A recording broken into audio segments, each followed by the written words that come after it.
Hello friends, welcome to the today's online session. In today's online session we will be discussing the central part of the fluid mechanics, that is nothing but the Bernoulli's equation. Okay, Bernoulli's equation.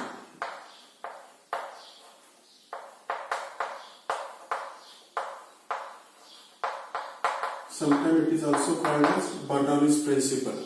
This Bernoulli's equation, it is nothing but it is one form of a Newton's laws only, but it is expressed in terms of some different mathematical expression.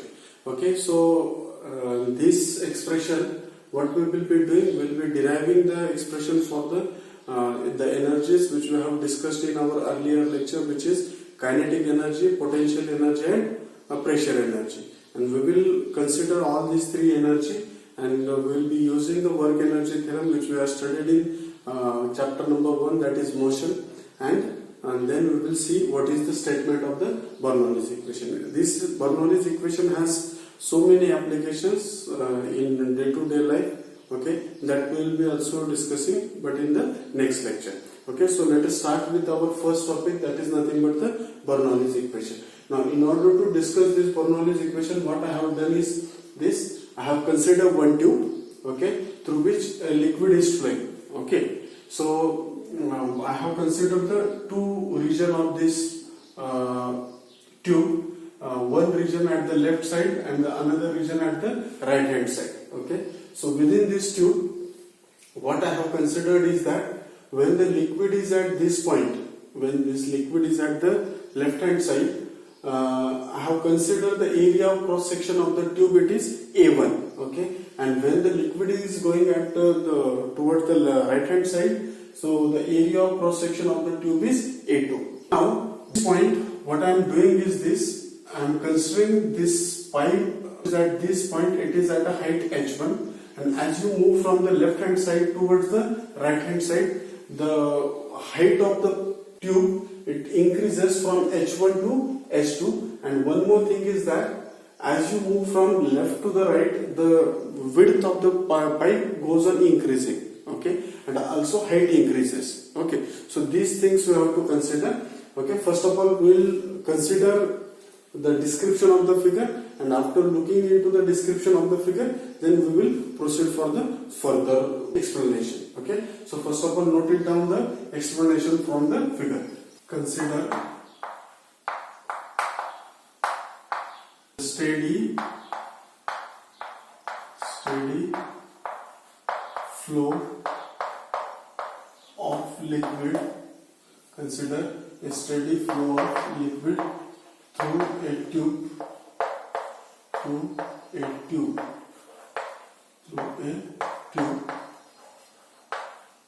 The area of cross section,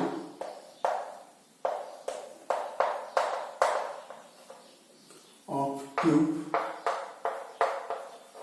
is A1 with height h1 at height h1 on left hand side. Okay. The velocity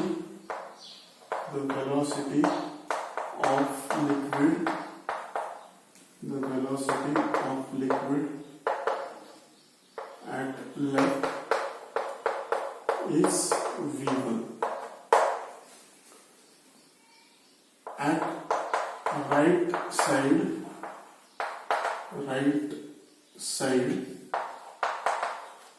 the area of cross section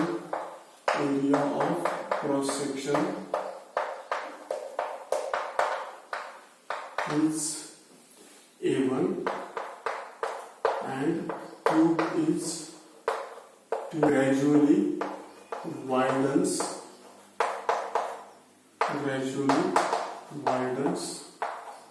up to the height h2. Consider a small element.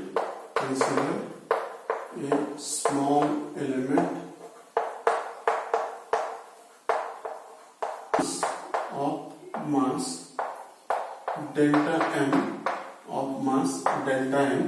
at left with length delta L1. Okay, so length of the element is delta L1 and mass of the element is delta M. Okay, now what we are considering over here is that the pressure is applied on this side in this direction, the liquid is flowing in this direction. What it will happen, this liquid small element, it will try to move on this side. Okay, so this pressure, the pressure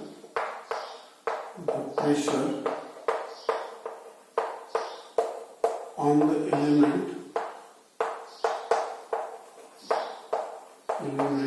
at left is P1 and that at right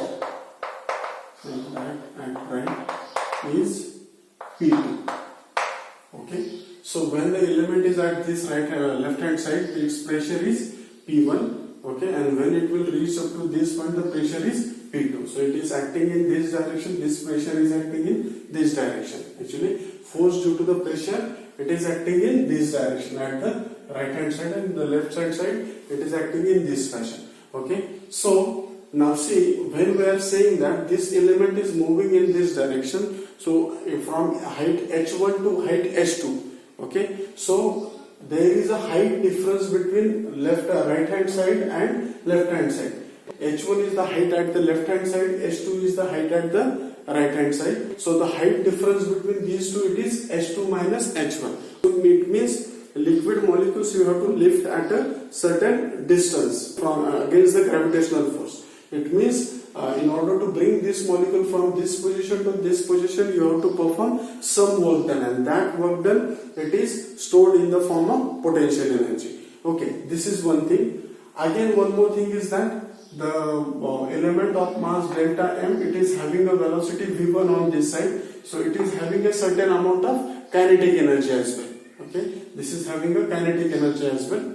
Okay, and see, as this force due to pressure is acting on this element, okay, force due to pressure is acting on this element. So as you move from this point to this point, this element, it will travel a certain distance. Let us say delta L1 is the distance traveled by this element, then work is done by this pressure force that we have to calculate. Okay, so the work is done on the liquid by pressure force.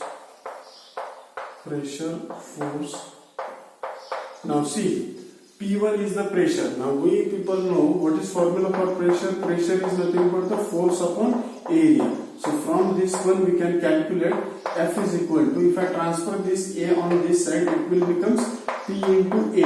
So pressure into area, it will give you the force. So what is this P1 A1? It is nothing but the force we give to the pressure. Okay, so by pressure force P1 A1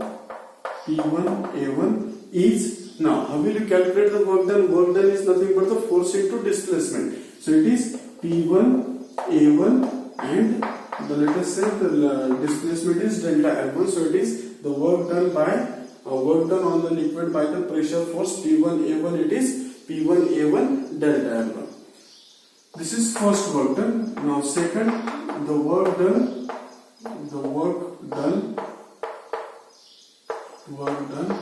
by the pressure force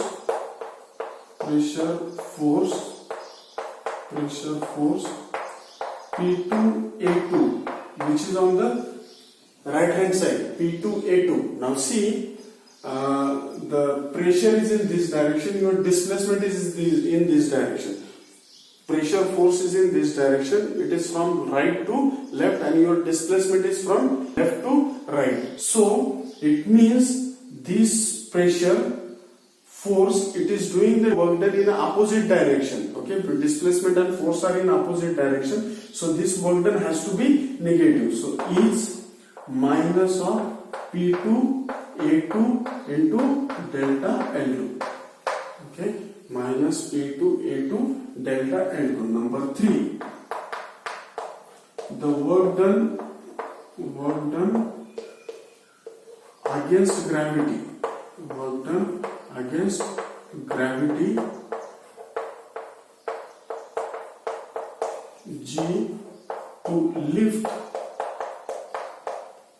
liquid at height. Now see, the height on the left hand side it is h1, height on the right hand side it is h2. So overall increase in the height it is from this to this, it is h2 minus h1 is okay. So this will be again minus mg h2 minus h1. Okay, this is minus mg h2 minus h1. Now you people might ask me the one question, sir, why this work done is coming out to be negative. Remember this, that your molecule it is lifted in this direction, which is vertically upward, so your displacement is in this direction. But the gravitational force it acts in the vertically downward direction. So whenever you have a work done and displacement in the opposite direction, the sign of the work done it will be always negative. So remember this thing. So same is the case for the work done in the second case, because here is also the work done due to the pressure force P2 A2, it is in opposite direction, displacement is in this direction, force is in this direction. Okay, so the net work done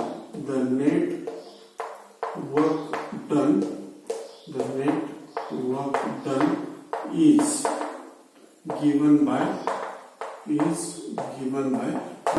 W is equal to the work done due to the first quantity, it is P1 A1 delta L1. Work done due to second quantity, it is P2 A2 delta L2. Okay, and work done due to the third quantity, it is minus mg h2 minus h1. That is h2 minus h1. Now what we will do, we will rearrange this equation. For this, what I will do, I will just erase this.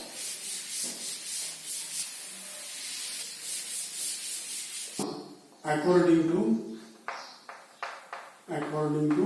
work energy theorem. Now we people have studied the work energy theorem in our first chapter. What is work energy theorem tells us? That work energy theorem tells us that whatever is the amount of work is done by the system, that is nothing but the change in kinetic energy. This is equal to change in kinetic energy. Okay, this is change in kinetic energy. Now what we will do, we have to calculate the change in kinetic energy. Now see, when our molecule particle it was on the left hand side, its velocity was v1, and when it was on the right hand side, its velocity was v2, and the mass of the particle it is delta m. So we can calculate the change in kinetic energy. Therefore, change in kinetic energy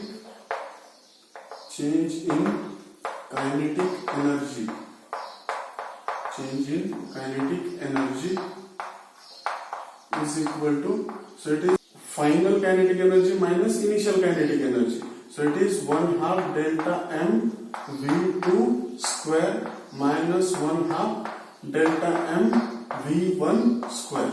So this is change in kinetic energy, that is final kinetic energy minus initial kinetic energy.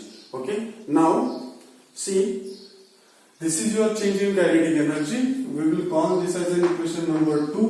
Okay, and we will call this as an equation number 3. Now in this equation number 1, we will substitute this equation 2 and 3, because W is equal to, from 2, 1, 2, 3, from equation 1, 2 and 3, okay, W is equal to, we can write W is equal to what? It is this quantity, okay, W is equal to this quantity, and this quantity, it is what? P1, A1, delta L1 minus P2, A2, delta L2, okay, minus mg S2 minus H1, This is the work done is equal to kinetic energy. We have calculated the kinetic energy, which is 1/2 delta M V2 square minus 1/2 delta M V1 square. Okay, so this is the equation. Now what I will do, I will transfer the terms with the subscript 1 on the one side and the terms with subscript with 2 on the other side. Okay, actually this mass is delta M. You have to remember this mass is delta M. Okay, but A1 into delta L1. Now see what it was. This A1, it is the area of cross section of the tube, and delta L1 is the length of the tube. So this is nothing but the volume of the tube. And density, we know, density it is written as density is equal to mass upon volume. This is the formula which we have already studied. Okay, from this one we can write density symbol is rho, mass of the element it is delta M divided by this volume of the element it is A into delta L. You can say A1 into delta L1. Okay, so from this one we can write it is delta M by rho. Delta M by rho is equal to A1 into delta L1. Okay, and it is an incompressible liquid, so density will be same. Okay, so whether I have written it is for A1 delta L1, it will be same for A2 delta L2, because the liquid is incompressible liquid. Okay, so for this we can substitute in this equation. So it is P1 and A1 into delta L1. A1 into delta L1, it is delta M by rho. It is delta M by rho minus P2. This will be delta M by rho again, because it is incompressible liquid. So density it will be same, minus delta M G H2 minus H1. This is equal to 1/2 delta M V2 square minus 1/2 delta M V1 square. Okay, now see, delta M is at this point, it is on this term as well. Every term contains delta M. So what we can do, we will divide this equation by delta M on the both sides. If I divide this equation by delta M on the both sides, what I will get? Now see, divide by delta M to both sides. Okay, so if I divide by delta M to the both sides, what I will get? It is P1 minus P2. It is P1 minus P2, and I am just taking delta M by rho common, and it will be 1 upon rho on this side. Okay, because I am dividing this, so this will get cancelled. Okay, this will getting cancelled. So I am just taking P1 minus P2 outside, and it will be 1 over rho minus, in this case it is G H2 minus H1. H2 minus H1 is equal to 1/2 V2 square minus 1/2 V1 square. Okay, now multiply both sides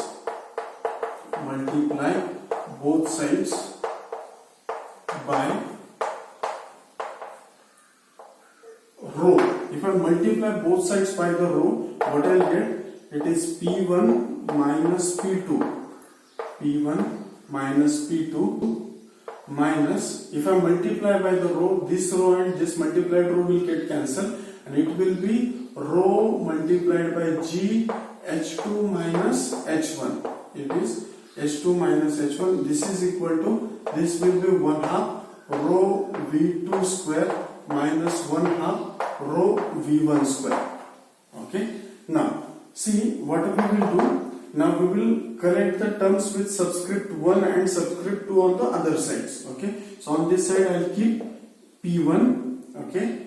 I'll transfer this minus P2 on that side. It will becomes plus P2. Okay. This term minus rho G H2. If I transfer on this side, it will becomes plus rho G H2.